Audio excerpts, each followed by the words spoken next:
네, 자, 두 번째 시간입니다. 우리 요한계시록 8장, 오늘은 이제 13절부터 이제 9장까지, 오후 시간까지 제가 볼 텐데요. 계시록 8장 13절을 한번 제가 읽어드리겠습니다. 내가 또 보고 들으니 공중에 날아가는 독수리가 큰 소리로 이르되 땅에 사는 자들에게 화가 있으리니 이는 새 천사들이 불어야 할 나팔 소리가 남아 있음이로다 하더라. 아멘. 이제 전 시간에는 제가 이제 계시록에 대한 항상 첫째 시간은 제가 이제 지난달에 했던 내용들하고 이제 그런 부분들에 대해서 항상 첫 시간에는 제가 좀 요약해서 제가 말씀을 좀 드립니다. 아까도 말씀드린 대로 본경과 삽경이라고 하는 이 부분을 분명하게 이해를 하셔야 돼요. 분명하게 이해를 해서 장과 절에 매이면은 안 됩니다. 계시록. 다른 성경도 마찬가지입니다. 그래서 사건을 중심으로 이제 그렇게 해서 계시록 전체를 우리가 이제 올바르게 이제 이해를 하는 그런 게 있어야 되고, 그래서 이제 본경군, 삽경군으로 계시록은 6장부터 19장이 제일 어려운 거예요. 6장부터 19장이. 그러니까 6장부터 19장을 내가 올바르게 깨달으면 계시록을 아는 거고, 6장부터 19장 일곱 나팔, 일곱 대접 이게 뭔지 모르겠어 그러면 모르는 겁니다. 그거는. 그러니까 일곱인하고 일곱 대접은 그 폭이 좁아요. 그죠? 그래서 이제 이는 6장에 6인이 나오고 8장 1, 2절에 7개 인이 나오니까, 그 다음에 대접은 16장에 7 대접이 다 나오니까 폭이 좁은데, 나팔은 아까 칠판에 내가 쓴 대로 나팔은 그 폭이 대단히 광범위한 거예요.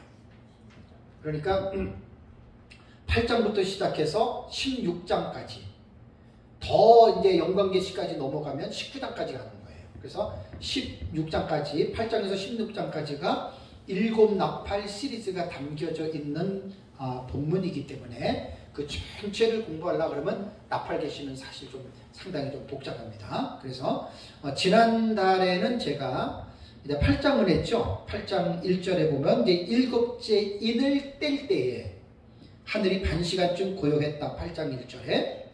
그리고 이제 사도 요한이 보니 카이에이돈 내가 봤더니 하나님 앞에 7 천사가 서 있는데 7 나팔을 받았더라. 2절에 6장 8장 2절에 나오잖아요. 그러니까 7번째 인은 내용은 첫째, 둘째, 셋째, 넷째, 다섯째, 여섯째 인과 같은 내용은 별다른 내용은 없어요. 다음번에 이루어질 사건에 대한 윤곽을 서막적으로 보여준 거예요. 7째 인은. 그래서 7인 시리즈 다음에 나오는 시리즈가 7 나팔이잖아요. 그래서 7번째 인은 독자적인 내용은 없지만 다음번에 나타날 7 시리즈의 사건의 윤곽을 보여주기 때문에 7 나팔을 가진 천사를 7인을 뗄 때 보여준 겁니다. 그리고 나서 8장 2절과 이제 8장 3절에서 5절까지는 금양로를 쏟은 사건은 7 나팔이 곧바로 나오는 게 아니고 삽입이 됐잖아요. 그죠? 이거는 이제 막간계시라 그랬어요. 왜? 본경이 아니니까. 그러고 나서 이제 7 나팔은 비로소 8장 6절과 7절부터 첫째 나팔이 불려지고, 둘째 나팔이 불려지고, 셋째 나팔이 불려지고, 넷째 나팔이 불려지는 게 12절까지. 그래서 지난달에는 제가 8장 1절에서 12절까지를 4시간 동안 지난번에는 제가 강의를 했습니다. 자, 그리고 나서 지난달의 마지막 시간이 이제 12절에 넷째 천사에 대해서 제가 이제 우리 말씀을 살펴봤는데, 넷째 천사가 나팔을 부니까 우리 사람이 기본적으로 생각할 때는 넷째니까 이제 뭐가 나와야 돼요? 5번째 나팔이 불려야 되잖아요. 그죠? 그리고 13절을 딱 봤는데, 5째 나팔이 아니에요. 이게 넷째 나팔과 5째 나팔 사이에 다른 내용이 삽입된 거예요. 5째 나팔은 9장 1절에 보시면 5째 천사가 나팔을 불매 9장 1절에 5째 나팔이 불려요. 그러니까 8장 12절에 넷째 천사가 나팔을 불고 9장 1절에 5째 천사가 나팔을 부는데 넷째 천사와 5째 천사 사이에 삽입된 계시가 13절이라는 이야기예요. 오늘 이제 이 시간에 이거 공부하는 거예요. 근데 이제 내용을 보면은 사도 요한이 보고 들었습니다. 대부분 요한계시록 안에는 내가 보았다 혹은 내가 들었다라고 하나의 어떤 행위만 강조하는데 13절의 내용은 내가 또 보고 들으리 라고 했는데 원문을 보면 카이 에이돈이라고 나옵니다. 예. 원문을 보면은 카이 에이돈. 헬라어는 이게 점을 찍어야 돼가지고 이것도 안 찍으면 그럴 것 같아서 이제 찍겠습니다. 카이 에이돈이 나오고 그 다음에 두 번째가 원문에 보면은요 카이 그 다음에 에쿠사가 나옵니다. 에쿠사 이것도 카이 액센트가 이렇게 찍혀요. 자 그러면 우리말 성경에는 내가 또 보고 들으리라 했는데 원문을 보면 이게 에이돈이 1인칭 단수거든요. 그리고 내가 보았고 그리고 내가 들었다. 그러니까 에이도는 에이도의 원형은 에이도입니다. 에이도란 말이에요. 에이도. 이게 보았다는 거예요. 근데 이게 1인칭이기 때문에 직설법 과거이기 때문에 에이돈이 된 거예요. 에이돈. 내가 보았다. 그 다음에 에쿠사도 아쿠오입니다. 원형은. 아쿠오가 돼요. 그러니까 내가 들었다. 그래서 지금 네 가지의 나팔에 대한 계시를 보고 사도 요한이 듣고 본 거예요. 듣고 보았는데 뭘 보았냐? 공중에 날아가는 독수리를 본 거예요. 근데 여기서 과연 이제 독수리가 무엇이겠느냐? 이제 그건 내가 이제 강의 때 주해라는 게 하나하나 다 설명을 하는 게 그게 주해거든요. 그러니까 본 것은 공중에 날아가는 독수리를 보았고 들은 것은 뭘 들었느냐? 13절에 보니까 뭔 소리를 들었어요? 큰 소리로 이르되 땅에 사는 자들에게 화가 있으리로다 라고 하는 소리를 들었습니다. 이걸 기록한 거예요. 공중에 날아가는 독수리를 봤어요. 땅에 사는 자들에게 화가 있다고 하는 소리를 들었어요. 요게 이제 막간계시의 내용이라고 하는 말입니다. 그리고 이제 여기서 말하는 화는 넷째 나팔과 다섯째 나팔 사이에 지금 독수리의 환상을 봤잖아요. 그러면 첫째, 둘째, 셋째 나팔 다음에 일곱 나팔이니까 다섯째, 여섯째, 일곱 번째 나팔이 있는데 여기서 들린 소리가 뭐냐면 우아이, 이게 이제 화라는 말이에요. 우아이 화 해놓고 그 13절을 보세요. 정확하게 묘사했어요. 이는 새 천사들이 불어야 할 나팔 소리라 그랬죠. 그죠? 그러면 딱 우리 감이 와요, 안 와요? 넷째 나팔, 다섯째 나팔 사이에서 독수리가 나타나서 새 천사니까 뭐겠어요? 당연히 앞으로 불릴 다섯째, 여섯째, 일곱째 나팔이죠. 그죠? 성경을 이렇게 공부하면 되게 재밌어요. 성경 안에 다 해답들이 다 있잖아요. 그러면 앞에서 불려진 첫 번째와 넷째 나팔에 대해서는 제가 지난달에 강의를 했고, 첫째 나팔의 내용이 이제 그 내용적으로 결론적으로 말하면 적그리스도가 첫째 나팔은 등장하는 계시라 그랬어요. 우리는 상징으로 해석한다 그랬어요. 그 요한계시록을 공부할 때는 우리가 텍스트를 읽고 나서 독법에 의하면 문자로 읽을 것이냐 상징으로 읽을 것이냐를 결정들을 하셔야 돼요. 대부분 무천년은 다 상징으로 읽잖아요. 세대주의는 다 문자로 읽잖아요. 그러니까 세대주의와 무천년은 극과 극의 해석법이에요. 무천년은 다 상징이에요. 문자 안 봐요. 세대주는 전부 다 문자예요. 상징 안 해요. 근데 역사적 전천년인 우리는 초대교회 교부들의 해석이라든가 칼빈의 해석법에 의하면 성경은 문자적인 해석을 중시해야 됩니다.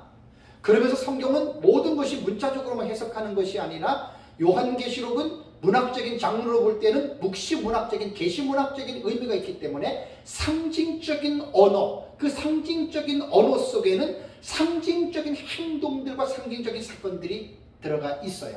그래서 우리는 첫째 나팔과 넷째 나팔을 우리 거의 문자로 해석들을 많이 하지만 첫째 나팔과 넷째 나팔은 우리는 상징으로 한다라고 말씀을 드렸죠. 그죠? 그러니까 계시록을 공부할 때에는 무조건 카더라 이렇게 말하지 마시고 내가 요한계시록의 텍스트를 문자로 보느냐 상징으로 보느냐에 대한 이 부분을 먼저 설정하셔야 되고 그 다음에 사건이 나올 때 이제 이게 또 나오잖아요. 그럼 공중에 날아가는 독수리가 언제 이 사건이 일어날 것이냐. 그래서 과거냐 역사냐 미래냐 상징이냐 이것도 따지고 봐야 돼요. 그래서 요한계시록은 정말 어렵습니다. 정말 어렵습니다. 하나하나의 구색을 다 맞춰서 전체적인 부분을 가지고 요한계시록을 해석하려고 그러면 나중에 이런 말이 나올걸요. 어느 장단에 춤을 춰야 되냐. 네? 다 제각기 말하는 것들이 다르니까. 그래서 요한계시록이 어렵다는 거예요. 그래서 제가 깨달은 것은 뭐냐면 하나만 배우지 말고 다 배우라는 거예요. 근데 하나 배우기도 힘든데 두 개 배울 수 있어요? 어렵죠? 저는 이제 전문적으로 하니까 다 저는 배우고 있는 거예요, 지금도. 다 배우고 공부를 하고 있으니까 누가 뭐라고 해도 그냥 딱 들으면 아, 이 사람은 이러한 관점에서 보는구나 하고 난 딱 이해가 돼요. 나랑은 안 맞지요. 나랑 맞을 리가 있나요? 그렇다고 싸울 필요도 없고 화낼 필요도 없어요. 나는 그 사람을 이해하니까 아, 저 사람은 상징으로 보는구나. 아, 저 사람은 과거로 보는구나. 얼마 전에 통합조 목사님들 둘 만나가지고 우리 조카 목사가 있는데 만나가지고 서로 이야기하다가 딱 자기네들은 종말론 하니까 벌써 딱 무천년 딱 과거주의 딱 얘기를 하더라고요. 그럼 뭐 싸울 게 뭐가 있어요? 과거주의로 보는데 그렇게 돌아보면 돼요. 짧은 과거주의는 AD 70년에 로마 디도에 의해서 요한계시록이 멸망한 내용을 그렇게 요한계시록을 19장 이전에 다 그렇게 해석하는 거고 조금 이제 넓은 과거주의가 있어요. 그것은 서로마가 멸망할 때 497년인가요? 그때 멸망할 때까지로 늘려보는 게 그게 과거주의거든요. 우리 미래주의가는 극과 극이잖아요. 우리는 아직 안 이루어졌어요. 요한계시록 6장부터. 그러면 이게 싸울 일이에요? 싸울 일이 아니에요. 다 배우세요. 저는 이제 요번에 제가 쓰는 요한계시록 독법책이 그거기 때문에 저는 어느 정도 다 알거든요. 싸우지 마세요. 뭐 나랑 다르다고 해가지고 왜 싸워요? 2000년 동안에 기독교회가 다 읽어왔던 방식들인데 그럼 지만 잘났다는 거지? 그다 고치셔야 돼요. 어쨌든 요한계시록을 성령의 감동으로 기록된 책이기 때문에 목회자들이 요한계시록을 잘 성령의 감동으로 연구해서 성도들에게 가르쳐야 되잖아요. 목사님들이 40년, 50년 성역을 마치고도 요한계시록을 제대로 가르친 분들이 거의 없다고 봐도 맞아요. 왜? 어려웠기 때문에 못 가르쳐요. 그건 어쩔 수가 없는 거예요. 다 공부들을 하셔야 됩니다.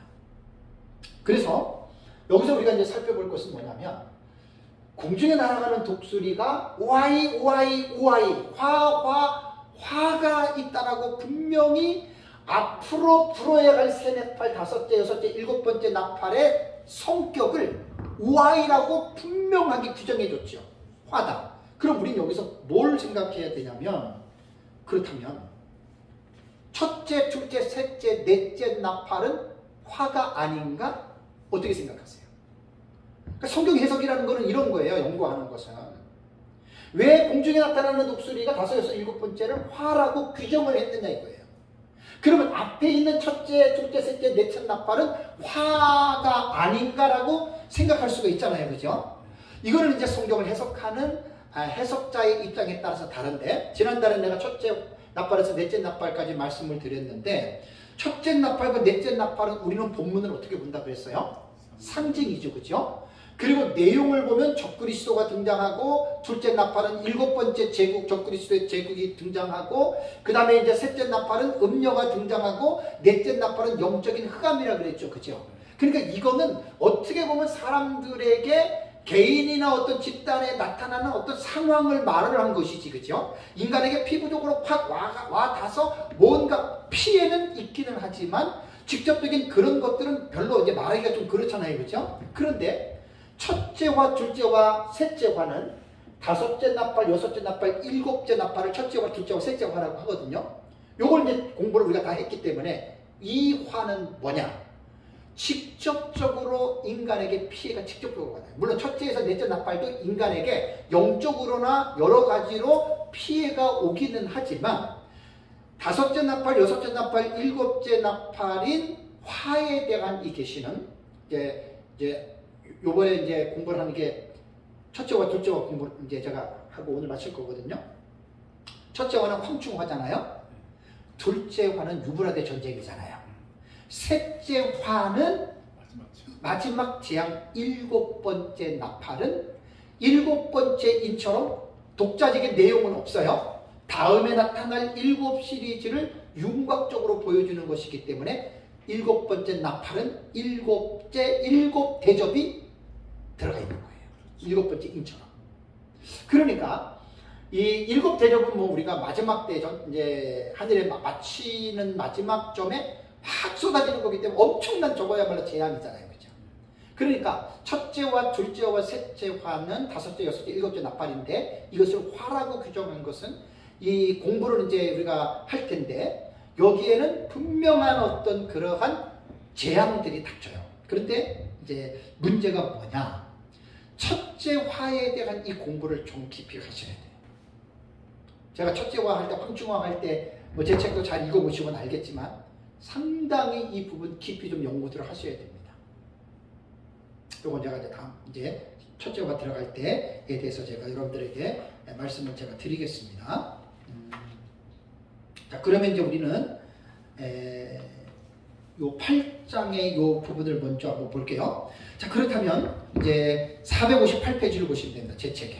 제 책 458페이지에 보면은 나팔 계시의 진행은 요한계시록 8장 6절에서 시작해서 요한계시록 15장 5절 8절에 맞춰진다. 제 책엔 다 있어요. 정말 다 들어가 있어요. 잘 읽어보시면 제 강의가 다 제 책을 보고 하는 거지 뭐 이 제 책이 내 머릿속에 다 있기 때문에 제가 책을 보고 하기 때문에 책을 읽으시면 다 나옵니다. 그래서 7 나팔에 계시는 세 가지 7 시리즈 중에 중간에 위치한 것이 계시고요. 제3봉경인 첫째 나팔에서 넷째 나팔까지 계시가 이루어진 다음에 7절에서 12절 8장 제3막강 계시가 나온다. 나팔 계시 진행 과정을 보면은 중간에 제3, 4, 5, 6 막간 계시가 들어가 있고 나팔 시리즈는 한 일회를 어떻게 한다 그랬습니까? 재전개합니다. 이거 참 이거 정말 이것들을 발견들을 했는데 나야 되는데 한 일회가 시작이 되잖아요.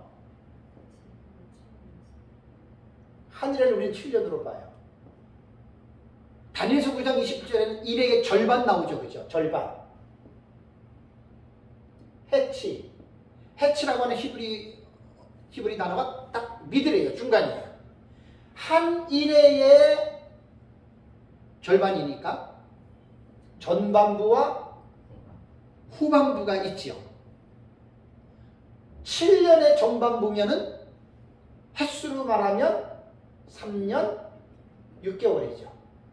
이거를 다른 표현으로 말하면 한때, 두때, 반때로 다니엘서와 요한계시록에 이 용어가 나옵니다. 7년의 반을 전반부를 달로 말하면 42달이고 날 일수로 말하면 1260일이에요. 이게 성경에다 나오잖아요. 제가 왜 이렇게 말하는 줄 아세요?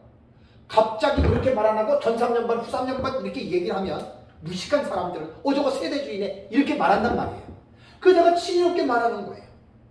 그렇게 말하는 사람들은 좀 부끄러워해야 돼요. 특히 무천년주의자들 같은데 아무것도 잘 모르면서 전 3년 반, 후 3년 반 그러면은 저거 세대주의네 그런단 말이에요.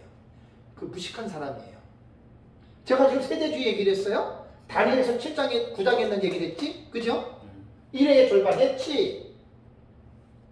칼빈도 한 일회를 하루를 1년으로 봐요. 지식 없는 사람은 무조건 그냥 자기 것도 잘 모르면서 뭐 무천년 놓고 전천년 칠 때 이런 사람들이 많거든요. 내가 그래서 하는 얘기예요. 지식들이 있으셔야 돼요. 목회자들. 그래서 1회의 절반이라고 하는 해치라고 하는 단어가 다니엘서 9장 27절에 나온다고요. 그래서 한 일을 절반하면 이게 다 성경에 나오는 용어잖아요. 3년 6개월, 한세 때 반 때, 40다 1260일 성경이 나오는 거예요. 그러니까 성경을 모르니까 이상하게들 이제 사람들이 생각을 하는 거죠. 그래서 이제 8장 13절은 사도 요한이 보면서 들었다. 보고 듣는 것이 중복된 거예요. 카이 에이돈 카이 에쿠사. 그리고 내가 보았다. 1인칭 단수니까 에이돈 에쿠사. 내가 보았다. 그리고 내가 들었다. 뭘 들어요? 이 땅에 사는 자들에게 화가 있을 것이다. 이걸 들었다는 말이에요. 그렇다면 공중에 날아가는 독수리가 도대체 뭐냐? 이게 주해예요. 제가 지금 제 책은 주해서기 때문에 요한계시록을 공부하는 사람들의 최고급 반이 이 책 공부하는 거예요. 이 책을 공부하기 전에 이제 주제 공부하고 뭐 공부하고 계시록을 많이들 공부를 하는데 최종적으로 요한계시록의 고급반이 뭐냐? 주해 공부하는 거예요. 쫙 읽어가면서 쫙 이거를 주해적으로 읽어가는 거예요. 제 책이 그런 내용입니다. 그래서 이제 계시록에 대한 전반적인 지식이 없는 사람들은 이제 제 책을 읽기가 힘들 수밖에 없어요. 이 주해를 다. 그리고 저는 마구잡이로 쓴 게 아니라 신학적인 분명한 체계와 입장 안에서 썼기 때문에 지식이 없으면 제 책 읽어도 몰라요. 이게 뭔 소리야, 뭔 소리야. 그래서 어쩔 수 없습니다. 여기 보면 공중에 날아가는 독수리는요, 사본에 관한 문제가 있습니다. 왜냐하면 신해산 사본인 S사본과 알렉산드리아 사본인 A사본과 바티칸 사본인 B사본이 있는데 이 사본들을 근거로 해서 만든 웨스트코트라고 하는 사본이 있고요. 그 다음에 홀트라는 사본이 있고 네슬 알란트 NA. 보통 네슬 알란트 사본들을 많이 보죠. 네슬 알란트판 이거는 뭐냐면 이게 그냥 사본이 그냥 단독적인 사본이 아니라 이런 사본들을 무슨 사본이라고 하면 비평 사본이라 그래요. 여러 가지 사본들을 가지고 모아서 이렇게 써놓은 사본이기 때문에 네슬 알란트 같은 경우는 아주 유명하죠. 이렇게 이제 보기 때문에 어떤 신해산이나 알렉산드 하나만 보는 게 아니에요. 여러 가지를 종합해서 비평적으로 하는 거. 이게 이제 네슬 알란트 판이라고 하는데 이 히라보 성경에는요 독수리를 아예투라고 이렇게 단어가 나와요. 그러니까 아예투니까 헬라어로 볼 때 이게 독수리란 말이에요. 아예투. 아예투? 요게 이제 헬라어로 보면 독수리예요. 요 아예투가 히라보 성경에 요게 네살라란트하고 히라보 성경에 이렇게 나오고 그런데 히라보 표준 원문인 TR이 있어요. TR. 텍스투스 리셉투스라고 하는 공인된 본문이라고 이야기를 하는 이 TR 사본에는 뭘로 나오냐면 앙겔루로 나와요. 앙겔루 요 사본에는 앙겔루는 뭐냐? 천사잖아요. 그래서 우리는 그냥 우리말 성경만 보니까 번역된 것만 보니까 우리 그냥 늘 그렇게 하잖아요. 목사님들 원문 공부하셔야 돼요. 사본들 좀 보셔야 돼요. 저도 실력이 없지만 집에 있는 프로그램들 가지고 몇 개 보거든요. 봐야 됩니다. 그리고 주석들을 보면 주경학자들이 이렇게 써놨죠. 저는 실력이 없어서 내가 이렇게 사본을 보고 평가는 못해요. 근데 주석을 보고 제 책에 보면은 논문식으로 썼기 때문에 이 내용을 어느 책에서 갖고 왔다고 내가 그 관주를 달아놓은 거예요. 그래서 여기에 히라보 표준 원문과 킹 제임스 버전에는 앙겔루 곧 엔젤 천사로 나옵니다. 천사로. 그러면 여기에서 벌써 우리가 사본을 볼 때에는 사본이 신약 성경이 보통 한 5,000가지가 넘잖아요. 근데 그걸 우리가 일일이 어떻게 다 보겠어요. 그렇다고 5조까지가 완전한 사본은 아니에요. 그 사본을 가지고 번역한 거잖아요. 역본은. 그러면 앞에서 말한 웨스트 코스트 홀트네스 랄란트 히라고 성경에는 아예 투로 되어 있거든요. 아예 투. 그럼 이거는 뭐로 해석해야 돼요? 독수리예요. 근데 TR하고 킹제임스 성경은 영역본인데, 영역본은 사실 킹제임스는 보지 말고 텍스투스 리셉투스 TR 4번을 보면은 앙겔루로 나오거든요. 앙겔루는 천사예요. 그러면 어떤 문제가 발생되겠습니까? 이것으로 본 사람들은 독수리로 번역할 것이고, 이 4번을 본 사람들은 천사로 번역할 거 아니에요. 그죠? 그래서 킹제임스 성경에는 천사로 나옵니다. 공중에 날아가는 독수리가 아니라 공중에 날아가는 천사가 화화화 외쳤다. 누가 맞고 누가 틀려요? 이건 말하기 곤란해요. 그래서 학자들은 한 사본만 보는 게 아니라 여러 가지 사본을 보면서 사본에 대한 비평을 들어갑니다.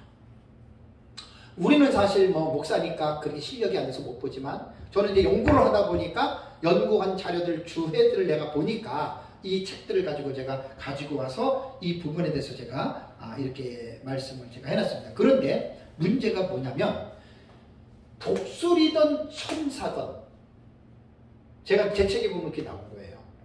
자, 독수리냐 천사냐 싸우지 마세요. 이게 지금 뭐냐면 우아이 앞으로 새 천사가 풀어야 화가 있다라고 하는 말은 뭐냐면 하나님의 메시지를 전하는 거잖아요. 그죠?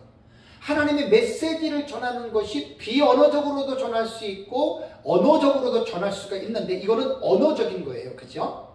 언어적인 건데, 여러분 짐승인 독수리가 사람들에게 복음을 전할 수 있습니까?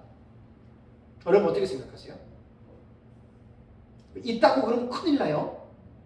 동물이 사람에게 복음을 전할 수 있다 그러면 큰일 이단이 되는 거예요. 또 하나, 엥겔루로 볼 때 천사가 사람에게 언어로 복음 전할 수 있습니까? 어떻게 생각하세요? 빨리 말씀하셔야 돼요. 천사가 복음 전할 수 있습니까? 없습니까? 없어요. 없습니다. 그렇다면 공중에 날아가는 독수리는 독수리든 천사든 상관이 없어요. 이것은 상징적인 거잖아요. 그죠? 그죠? 그렇다면 여기서 우리는 넷째 나팔이 불리고 다섯째 나팔 사이에 앞으로 다섯째, 여섯째, 일곱 번째 나팔이 불리는데 이것은 화다. 화가 있는 재앙이 이 세상에 이루어질 것이다 라고 하는 이 말을 누가 한다고 생각하세요? 당연히 우리는 요한계시록 안에서 누구? 디오마르티스예요. 두 증인이에요.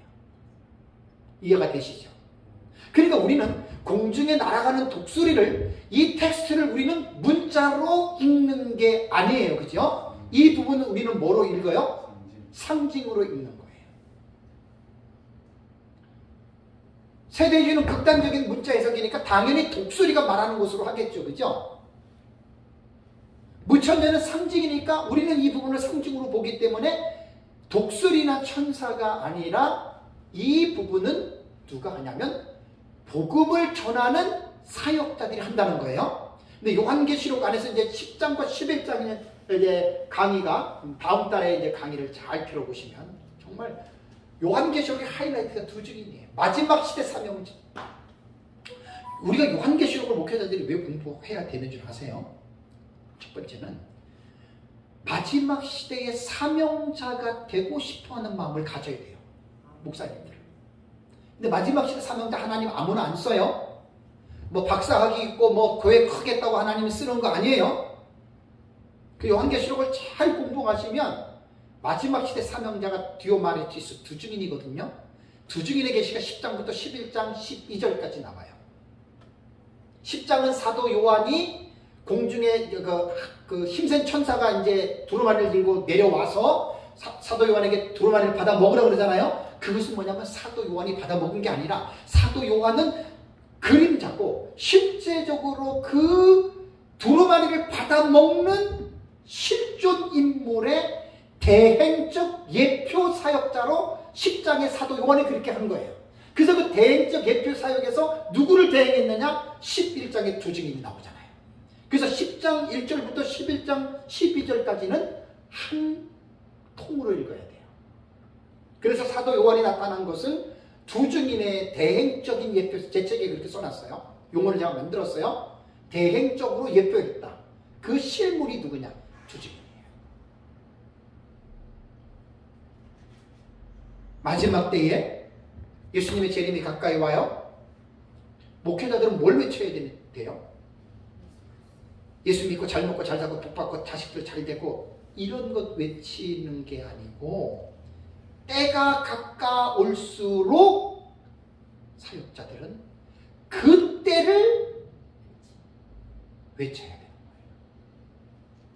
모두들 지금 다 얘기하잖아요. 하루가 지나면 지날수록 재림이 가까워 와요? 멀어져요?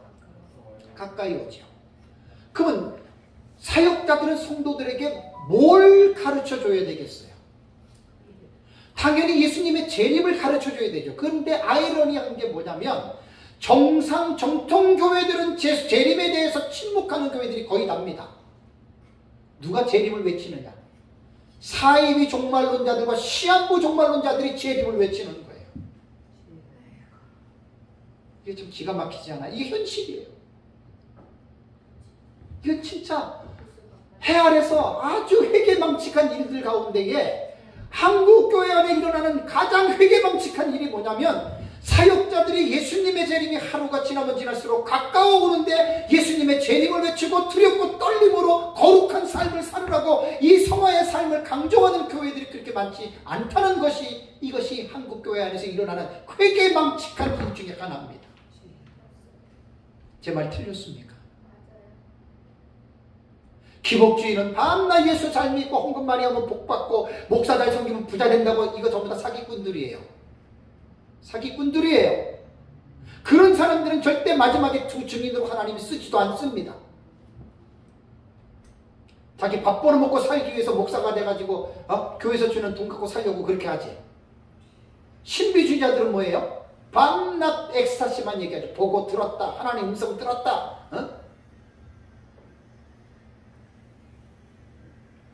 이성주의는 뭡니까? 인간의 이성을 가지고 신앙을 판단하잖아요.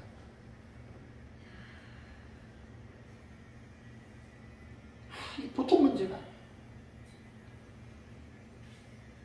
그렇다고 목사가 밤낮 종말로만 설교하라는 말은 아니에요. 성경을 창세기부터 계시록까지 주의해 나가면서 항상 예수님의 재림은 인식을 시켜주라는 이야기예요. 예수님이 그러므로 깨어있으라 인자가 속히 오리라 얘기를 했잖아요. 매일 종말론만 설교한다면 그 목사 잘못된 거예요. 그 치우친 사람이에요. 성경을 가르치면서 항상 종말의 의식을 가지고 성도들에게, 왜? 우리가 언제 죽을지 어떻게 알아요? 언제 죽습니까? 우리가 몰라요. 죽기 전에 뭘 준비해야 돼요? 성도는 항상 주님 앞에 주님을 만날 준비를 해야 되잖아요. 이게 목사가 할 일이에요. 이게 목사라고 다 하는 게 아니라 이제 10장 11장 본문에 들어가면 두 증인들이 그 사역을 해요. 그러니까 여기도 보면 공중에 날아가는 독수리가 화가 있을 것이다. 누가 외치는 거예요, 이게? 마지막 때 깨어있는 두 증인들이 누구에게 외쳐요? 성도들에게 외치는 거예요. 어떤 성도들에게? 잠자고 있고 세상에 빠져 있고 먹고 마시고 즐기고 있는 성도들에게 당신들 정신 차리십시오. 이제 예수님의 재림이 가까이 옵니다. 예수님의 재림이 가까이 오면 넷째 나팔이 불리고 다섯째 나팔, 여섯째 나팔, 일곱 번째 나팔이 불려질 때 이 땅에는 화가 있을 것입니다. 그러므로 성도 여러분, 여러분들이 세상에 살 때 먹고 마시고 즐기고 노아의 때와 롯의 때와 같이 그렇게들 제발 살지 마시고 깨어서 근신하며 기도하면서 죄를 멀리하고 죄와 싸워서 이기고 가정에서 행복하고 교회에서 충성하고 여러분들 그렇게 살아가십시오. 이게 마지막 때 두 증인들이 설교하는 거예요. 아시겠어요? 맨날 교회나 키우고 교회 키우면 목사 이름 나고 목사 주머니에도 빵빵하게 들어가고 자기 하고 싶은 대로 다 하고, 그거는 진정한 목사가 아닙니다. 그 목사는 하나님 앞에 올바른 목사가 아닙니다. 교회 키워서 뭐가 돼요? 네? 바른 말씀을 전해야 되잖아요. 아, 내가 내일 죽을 수도 있는데 무슨 그거. 그러니까 종말론도요, 우주적 종말론이 있고 개인적 종말론이 있잖아요. 예수님의 재림은 우주적 종말론이지만 우주적 종말론에만 빠지지 마시고 개인 종말론에 관심을 갖고들 사세요. 내가 오늘 밤에 자다가 죽을지 어떻게 알아요? 그러니까 항상 죽기 전에 꺼리낌이 없이 살라는 말이에요. 점도 없고 흠도 없이 평강 가운데 주님 앞에 나타나도록 살아가잔 말이에요. 우리가. 이게 성경이 말하고 있잖아요. 목사는 그걸 성도들에게 인식을 일깨워 주시라는 이야기예요.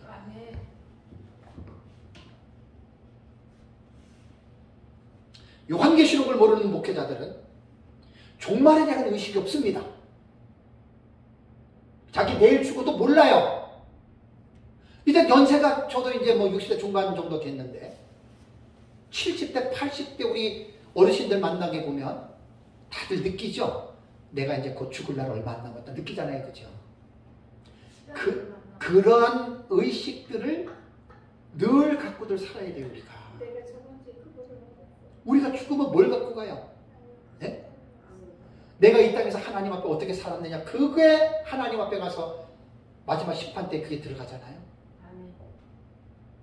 사람들 앞에 인정받고 존경받고 칭찬받고 막 대단했지. 여러분, 저도 인생을 오래는 안 살아봤어도 이건 꼭 기억하셔야 돼요. 사람들이 여러분들을 칭찬하는 만큼 여러분들 착하지 않아요. 또 하나, 사람들이 여러분들이 잘못됐다고 욕하는 만큼 여러분들 악하지 않아요. 이 말의 의미 아시겠죠? 중요한 건 뭐지요? 사람의 기준과 평가에 흔들리지 말라는 거예요. 누구의 기준? 하나님의 기준. 그래서 구약 성경에 보면은 여호와 보시기에 악을 행했다라는 말이 있죠. 사람들이 볼 때는 그 일이 좋은 일이야. 므낫세가 국민 백성들에게 우상을 섬기게 할 때는 그 유다 백성들이 볼 때는 좋은 일이었어요. 그래서 사람들이 보기에는 좋아가지고 그 산당이나 유다 전체가 우상을 섬겼지요. 근데 여호와 보시기에는 어땠어요? 그것이 악한지라, 심히 악한지라. 사람에게 포커스를 맞추고 사람에게 자꾸만 이런 걸 맞추면 사람이 나를 인정해 주지 않으면 힘이 안 나요. 이게 제가 지난주, 이번 주 말고 지난주 그 DSM-5에 나오는 인격장애 설교 들어보셨어요? 그 꼭 들어보세요. 그 설교에서 그 타치하기 힘들어요. 연극성 인격 장애를 가지고 있는 사람들은 사람의 말에 휘둘리는 사람들입니다. 목사들도 그런 사람들 얼마나 많아요. 정치하는 사람도 다 거기에 휘둘리는 거예요. 목사님 잘합니다. 우리 목사님 대단합니다. 뭐가 대단해요? 하나님이 보시기에 대단하냔 말이에요. 무슨 말인지 아시겠죠? 그러니까 자꾸만 사람에게 포커스를 맞추면 안 좋아요. 그 사람을. 외식자가 되고 세상에서는 되게 잘한 것 같아. 막 이름도 나고 막 총연 나고 뭐도 하고 막 됐어. 진짜 중요한 거는 그분 앞에서, 하나님 앞에서 하나님이 내 삶을 평가하시는, 여러분 그게 중요하지 않아요? 아, 저처럼 뭐 교인 몇 명 안 되고 예배당 못 치고 저 못 돼요? 그게 무슨 문제가 되나요?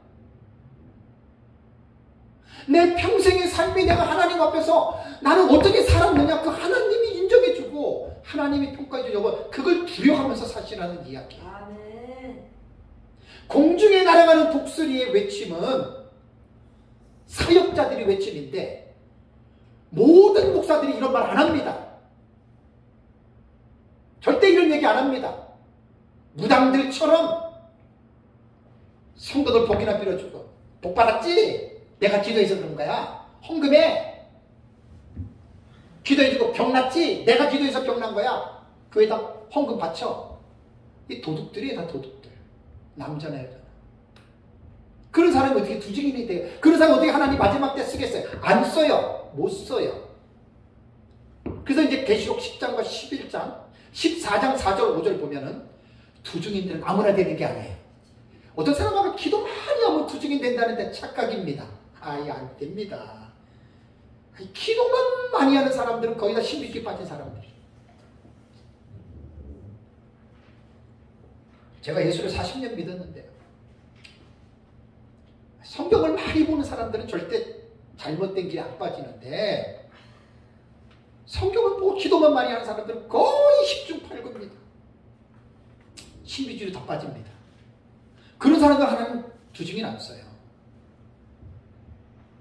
성경을 잘 배우고 성경을 잘 여러분 그런 것들을 깨달아야 돼요. 그래서 저희는 이 동중에 날아가는 독수리에 대해서는 우리는 어떻게 보느냐.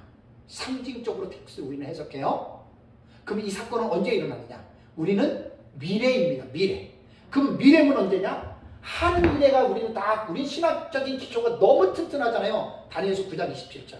한 일의 기간에 일어나는데 꼭 어느 시점에 딱 일어난다라고 말하기보다는 마지막 때의 두증인들과 같은 신실한 사역자들은 항상 예수님의 재림물과 관계돼서 사실 후 3년반에는 없지요.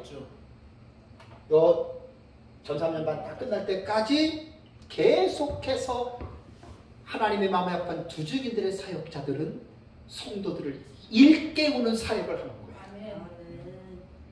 마지막 대환란이 닥칠 때에는 목회자가 뭐 교회 부흥되고 이런 사역 안 해요. 왜 성도들이 노아와 시대와 롯의 때처럼 사고 팔고 먹고 마시고 육신에 빠져서 살잖아요. 그죠? 그러니까 마지막 때 두증인은 뭐냐면 깨우는 거예요. 왜? 예수님 재림이 가까웠잖아요. 근데 정신을 차리라는 거예요.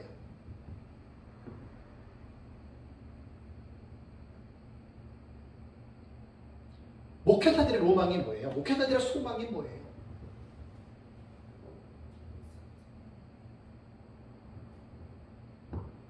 교회 아무리 크고 뭐 책을 아무리 많이 쓰고 뭐 이름이 아무리 뭐 있다 그래도 나이 들으면 그 뭐예요 그거? 이제 주님 앞에 갈 날이 얼마 안 남았는데. 그러니까 부끄러움이 없이 살아가자는 거예요. 제 얘기는. 크게 막 성공하고 이런 거 추구하다 보면 거의 다 빠집니다. 잘못된 데 빠집니다. 인간은 어쩔 수 없습니다.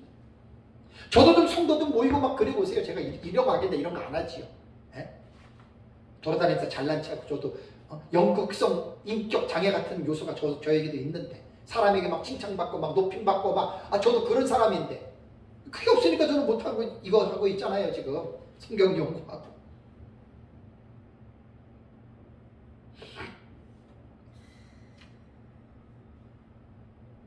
그래서 화는 그 459페이지에 보시면 여러분들이 그냥 읽고 넘어가시면 됩니다.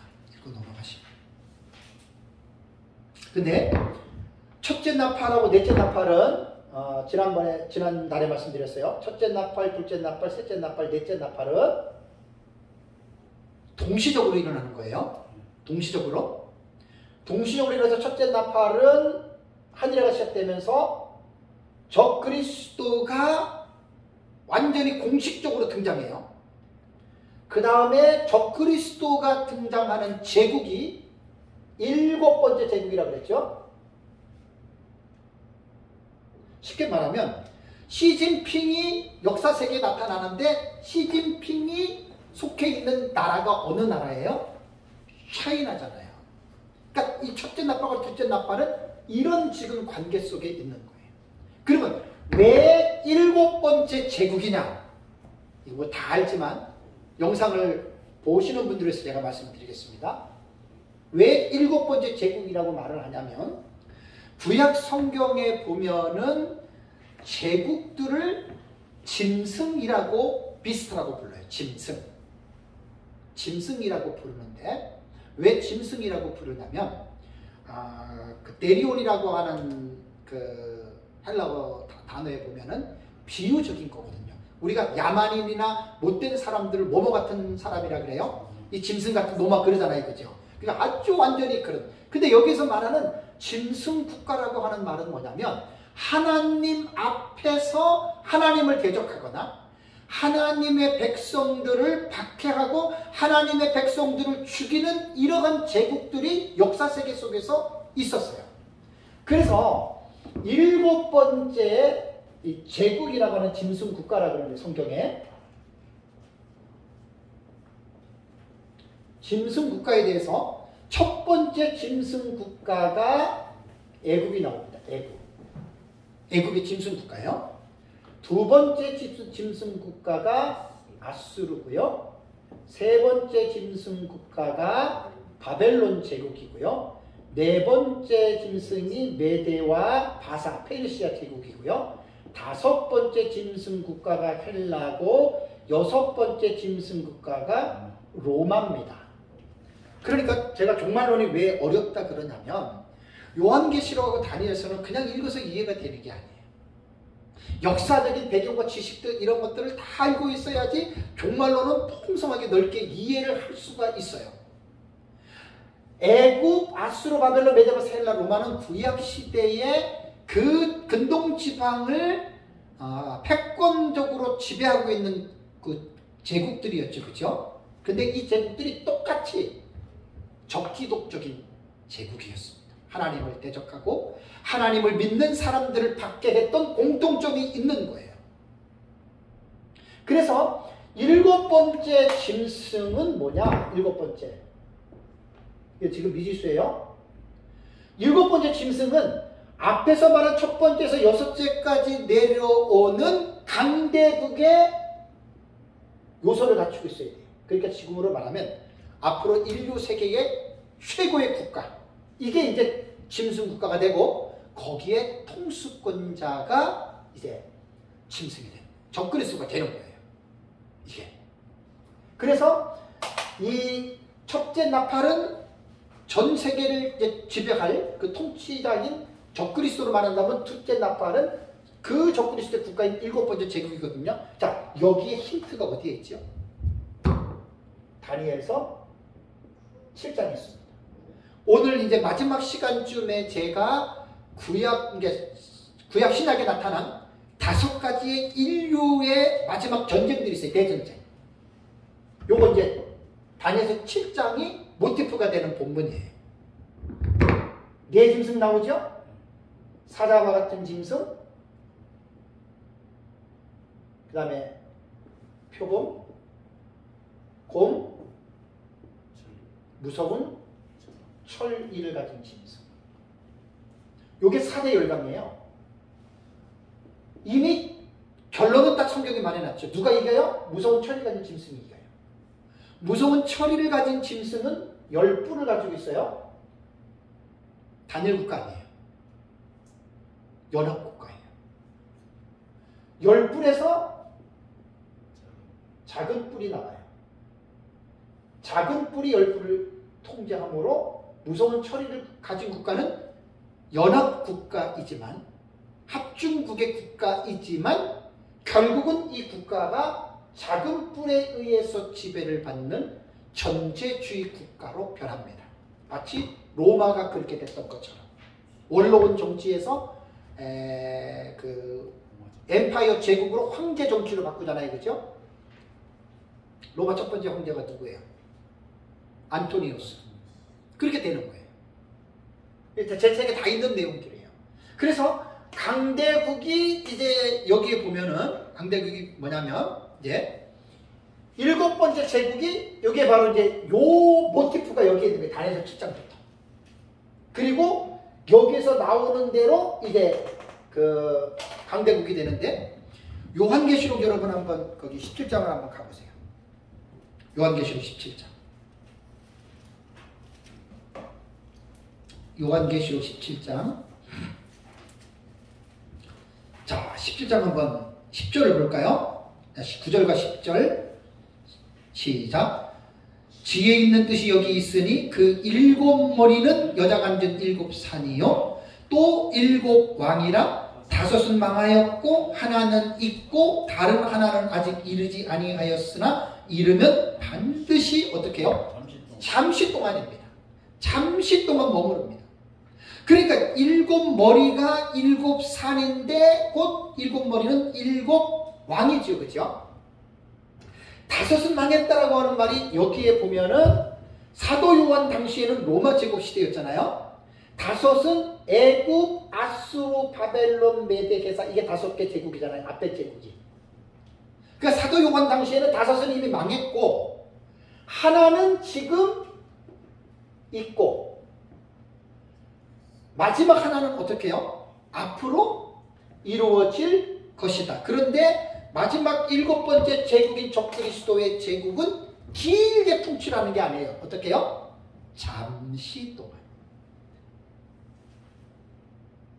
그래서 사실 잠시 동안이 성경을 좀 깊이 보면은 42달 통치, 아마 이 7번째 제국이 후 3년 반에 시작할 때 거의 세계를 장악을 합니다. 딱 후 3년 반 동안이에요. 3년 6개월 정도밖에 안 돼요. 잠시 그야말로. 애굽 같은 제국은 수천 년의 역사잖아요. 아수르만 하더라도 뭐 그렇고 바벨론 하이 제국이 다스렸던 제국들 수백 년씩 그렇게 됐는데 아주 7번째 제국은 성경이 말을 했어요. 잠시 동안.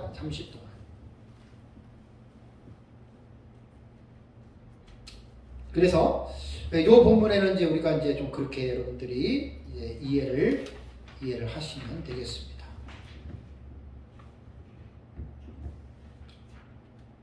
그래서 독수리가 우아이 화를 외치는 때는 어느 특정한 시점이 아니에요. 한 일회가 시작이 되고 외치는데 사실 그 이전이 뭐냐? 한 일회가 시작되기 전부터. 지금 언제 한 일회가 될지 모르잖아요. 요즘에도 목사님들 가운데에 예수님의 재림을 고지하면서 예수님의 재림 때 이 땅에 있을 화에 대해서 세대주의처럼 공포하는 거 말고 정말 성경을 가지고 성도들을 일깨워주는 목회자들이 있어요. 그런 사람들이 두중인들의 길을 준비하는 자들이에요. 그런 자들 하나님이 두중인 씁니다. 이걸 여러분들이 꼭 기억을 하셔야 돼요. 아무나 그렇게 되는 게 아니에요. 다음에 셋째 나팔이 뭐라 그랬습니까? 음료죠, 음료. 넷째 나팔이 영적 흑암이죠. 동시에 이게 첫째 나팔, 넷째 나팔 상징적으로 동시에 일어나요. 그 다음에 첫째 화, 둘째 화, 셋째 화. 도표에는 다 아주 시청각으로 그려놨잖아요. 첫째 화가 뭐지요? 첫째 화가 황충화입니다. 요 시기적으로 보면 전삼년반 5개월 전에 황충화가 일어나요. 이게 첫째 화예요. 근데 첫째 화는 다음 시간에 말씀을 드리겠지만 정말 어려운데 어떤 부분이 어렵냐면 첫째 화가 내려지는 피해자가 누구고 가해자가 누구냐에 대한 설정인데 대부분 가해자는 사탄으로 다 봐요. 근데 피해자가 누구냐? 거의 대부분이 불신자로 봅니다. 근데 저는 성도들로 봐요. 피해자를. 이게 이제 황충화는 이게 이제 해석하는 부분에 있어서 이 부분에서 여러분들 우리가 해석을 조금 깊이 있게 좀 해야 되고 둘째 화는 뭐냐? 후삼년반이 시작될 때 유브라데 전쟁이 일어나요. 유브라데 전쟁은 오후에 이제 둘째 시간에 할 텐데 유브라데 전쟁은 전무후무한 전쟁이에요. 전대미문이라고도 하고 미중류의 전쟁이에요. 왜? 이 세상에서 이렇게 큰 전쟁은 없고 이 전쟁으로 말미암아 사망자가 지구에 거하는 3분의 1이 죽습니다. 와, 엄청납니다. 3분의 1이 죽어요. 이 전쟁은 유브라데 전쟁을 통해서. 이 전쟁은 후삼년반 시작할 때 일어나요. 이게 다니엘서 7장의 4대 열강의 전쟁이고 스가랴서에 나타난 전쟁이고 에스겔서 37장에 나타난 곡과 마곡의 전쟁이고 그 다음에 다니엘서 11장에 나타난 남북왕의 전쟁이라고도 볼 수 있어요. 요 유브라데 전쟁이. 참 중요합니다, 여러분. 이거 공부들 많이 하셔야 돼요. 스가랴에서 나타난 거하고 이게 어디에 나오냐면요. 오후 시간에 제가 말씀을 드리는데 생각날 때 일단은 말씀을 드릴게요. 119페이지에서 128페이지 보면은 나와요. 제7. 요거 되게 지금 중요한 내용이거든요.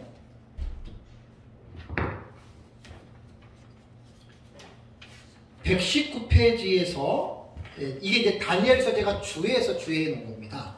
유브라데 전쟁하고 그 다음에 다니엘서 11장 40절에서 45절 인류 종말의 남북 전쟁하고 그 다음에 에스겔 38장 14절에서 16절 곡과 마곡의 전쟁하고 스가랴서 14장 1절과 3절에 스가랴 14장에 적그리스도 예루살렘 침공하고 그 다음에 계시록 16장 11절 16절에 나오는 아마겟돈 전쟁, 이 5가지 전쟁이 인류 종말에 일어나는 전쟁들이에요. 아마겟돈 전쟁을 빼놓고 앞에서 말한 4가지는 전부 다 유브라데 전쟁인 후삼년만의 전쟁과 밀접하게 연관되어져 있는 전쟁이에요. 오늘 마지막 시간이 되면 이 부분을 제가 잠깐 언급을 하도록 하겠습니다. 그래서 우리는 오늘 여기 이제 본문에서 이 세 화는 땅에 사는 자들에게 내려지는 화라는 거예요. 화. 땅에 사는 자들에게. 그러면 첫째 화는 피해자가 성도라 그랬죠. 그죠? 둘째 화, 셋째 화는 피해자가 불신자들이에요. 그러면 성도들에게 내려지는 화를 어떻게 우리는 이해를 해야 된다. 다음 시간에 하겠지만 헬라어로 Y라고 하는 단어가 나옵니다. Y라고 하는 말은 우리말로 화라는 의미죠. 화. 그런데 이 Y가요, 여러분, Y가 제 책에 보시면 그 459페이지에 나와요. 이 헬라어의 이 Y라고 하는 말은요, 고통이나 분노를 나타내는 감탄사입니다. Y 할 때, 이게 화할 때, 이 감탄사예요, 감탄사. 그러니까 이것은 슬픔이나 비난의 표현을 나타낼 때 헬라어의 Y라고 하는 이 단어를 썼어요. 오, 혹은 우, 혹은 슬프다, 혹은 화가 있으리로다. 그 신약 성경에 보면 예수님이 화 있을진저 이랬잖아요. 그죠? 다 그게 우아입니다. 우아이. 그 단어가 다 우아이에요. 이 독사의 새끼다. 화 있을진저. 너에게 화가 이 말이다. 고라신과 벳세다야. 이 단어에 우아이라고 하는 걸 썼어요. 거의 제가 이 원어사전에서 보니까 이제 우리말에 이 우아이가 이 예수님이 되게 많이 썼는데 거의 다가 보면은 불신자들에게 내려지는 화에 대한 선포인 것은 맞아요. 그런데 단어를 우리가 공부하다 보면 모든 것들이 다 그 뜻만 있는 게 아니에요. 그죠? 예외적인 뜻도 있고 다른 뜻도 있죠. 그죠? 그래서 이건 내가 다음 시간에 말할 때 우아에 대한 성격을 말하는데 이것은 뭐냐면 성도들에게 주어지는 화인데 이것은 부정적인 게 아니라 물론 엄청난 고통을 성도들이 겪습니다. 첫째와 함충하는. 왜냐하면 본문을 들어가서 얘기를 해야 돼요. 그런데 이것은 영적으로 볼 때, 신앙적으로 볼 때는 성도들을 실현하는 것, 실현. 알곡과 쭉정이를 가르는 거예요. 이 부분은 그렇게 보셔야 돼요. 첫째가.